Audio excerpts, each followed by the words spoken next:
My mother has never learnt the secret of coordinating the ingredients of a meal. Her gravy is always made before the roast potatoes have turned brown.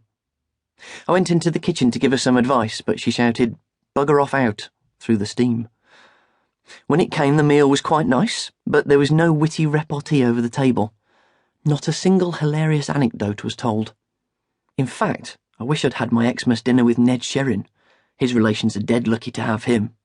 I bet their sides ache from laughing. The Sugdens don't approve of drink, so every time my parents even looked at a bottle of spirits, they tightened their lips and sipped their tea. And yes, it is possible to do both. I've seen it with my own eyes. In the evening, we all had a desultory game of cards. Grandad Sugden won £4,000 off my father. There was a lot of joking about my father giving Grandad Sugden an IOU, but father said to me in the kitchen, "No way am I putting my name to paper. That mean old git would have me in court as fast as you could say King Edward." The Sugdens went to bed early on our rusty camp beds. They are leaving for Norfolk at dawn because they are worried about potato poachers. I now know why my mother turned out to be willful and prone to alcohol abuse. It is a reaction against her lousy moronic upbringing in the middle of the potato fields of Norfolk. Wednesday, December 26th, Boxing Day. I was woken at dawn by the sound of Grandad Sugden's rusty Ford Escort refusing to start. I know I should have gone down into the street and helped to push it, but Grandma Sugden seemed to be doing all right on her own. Must be all those years of flinging sacks of potatoes about. My parents were wisely pretending to be asleep, but I know they were awake, because I could hear coarse laughter coming from their bedroom, and when the Sugdens' engine came alive and the Escort finally turned the corner of our cul-de-sac, I distinctly heard the sound of a champagne cork popping and the chink of glasses, not to mention the loud cheers. Went back to sleep, but the dog licked me awake at 9:30, so I took it for a walk past Pandora's house.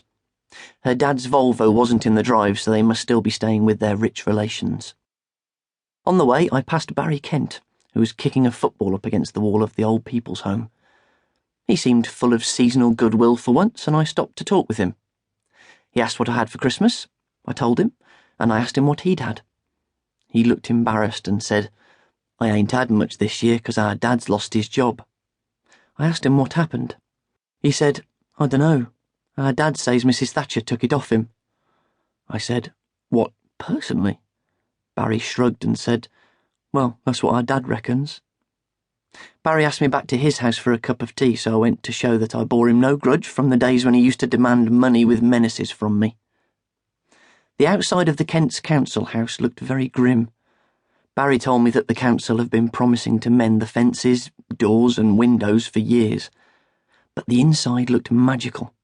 Paper chains were hung everywhere, almost completely hiding the cracks in the walls and ceilings.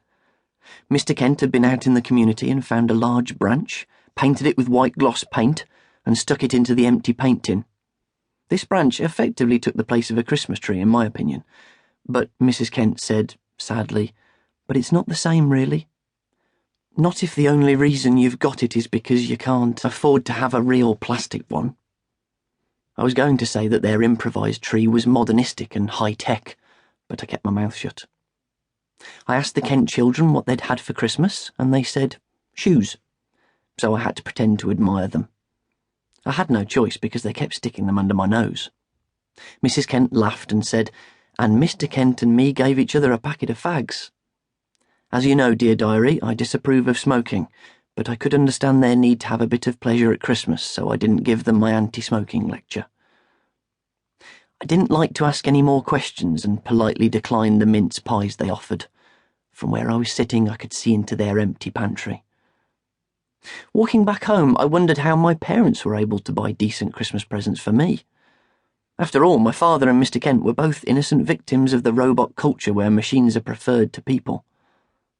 As I came through our back door, I found out.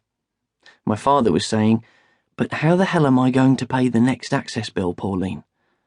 My mother said, "We'll have to sell something, George. Whatever happens, we've got to hang on to at least one credit card, because it's impossible to live on the dole and Social Security." So, my family's Christmas prosperity is a thin veneer. We've had it on credit. In the afternoon, we went round to Grandma's for Boxing Day tea. As she slurped out the trifle,